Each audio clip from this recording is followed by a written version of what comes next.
Ամել Կարապետյանը ինչ խնդիր դրեց։ Հիշում եք Ռիոյի բացումից հետո, Ռիո մոլի բացումից հետո շատ քրիտիկա եղավ մեր հայրենակիցների կողմից, թե մենակ առևտրի կենտրոն եք բացում։ Խանութ եք բացում։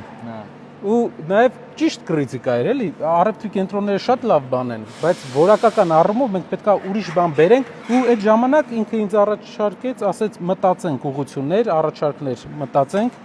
որ երկրում նոր ուղղություններ զարգանա։ Առաջի խնդիրը որ դրեց, ասես տեղական արտադրողի հետ մի մրցակցի, ընտրի լավ ոլորտ, որը որ նոր ոլորտ կլինի։ Հիմնական կմրցակցես մենակ ներմուծողի հետ, որպեսզի որակական ինչ որ փոփոխություն անես։ Առաջի առաջարկը արեցի մալուխների գործարանը, 2 տարվա ընթացքում ստեղծվեց ու շատ հաջող սկսեց գործել։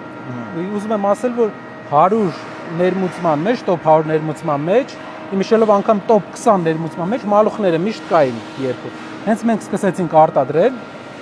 մալուխները իջան top 50-ից ցածր 60, շատ քիչ է երկիրը ներմուծում։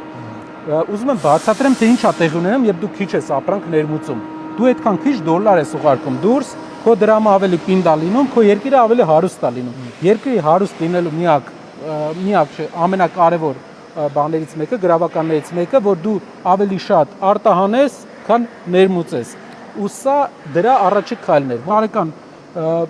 տասնյակ միլիոնավոր դոլարներ մենք կարողանում ենք երկրում պահենք ու մեր երկրի տնտեսական ակտիվությունը ապահովենք սրանով։